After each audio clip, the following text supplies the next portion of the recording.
Nicolas, on vend désespérément moins de voitures. Selon l'Association européenne des constructeurs, 2012 est un plus bas depuis 17 ans. Et c'est dans ce contexte que Renault annonce 7500 suppressions d'emplois en France sur 3 ans. Et malheureusement, tout se tient. 7500 suppressions d'emplois, en théorie, sans licenciement, sans plan social, sur un total de 44 650 postes encore chez Renault en France. Alors, il y a 5700 départs en retraite non remplacés et normalement 1800 départs qui devraient être des sortes de pré-retraite. Notez que ça concerne absolument tous les métiers. Ça ne concerne pas que les ouvriers d'usine, mais ça concerne aussi les métiers du tertiaire. La principale explication, les ventes reculent, moins 22% en France pour Renault en 2012.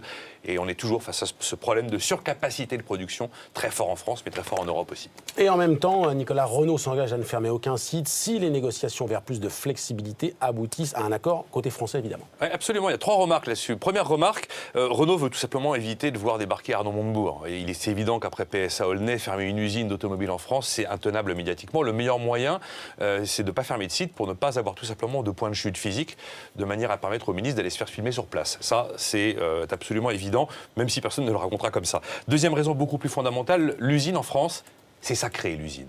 Et l'usine automobile, c'est totalement passionnel. Ça fait bien longtemps qu'on aurait dû très largement externaliser les activités à faible valeur ajoutée hors de France pour ne conserver sur le sol français que les activités à forte valeur ajoutée. C'est le modèle. Enfin, c'est l'un des aspects du modèle automobile allemand. Mais vous savez, en France, que dès qu'on touche à une usine, on réveille Zola.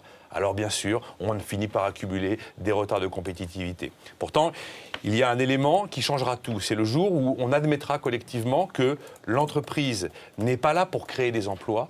L'entreprise est là pour créer de la richesse. L'entreprise n'est pas là pour créer des emplois en priorité, mais pour créer de la richesse. Posez-vous la question, à quoi sert l'entreprise ? Et vous verrez dans quel camp vous êtes. Est-ce que l'entreprise sert à créer des emplois ou est-ce que l'entreprise sert d'abord à créer de la richesse ? Alors l'avenir des sites français est donc lié à la réussite de ces négociations sociales sur plus de flexibilité. Absolument, et c'est la troisième remarque. Renault, c'est un laboratoire social. Tout le monde le sait depuis Billancourt. Il y a des négociations fondamentales qui ont été ouvertes pour plus de flexibilité en France depuis le mois de novembre. Or, il y a eu un accord en Espagne chez Renault. Cet accord, il dit quoi en gros ?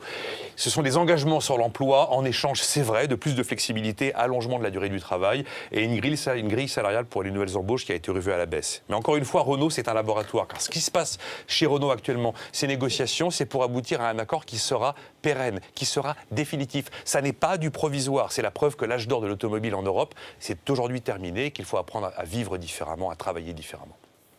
Merci beaucoup.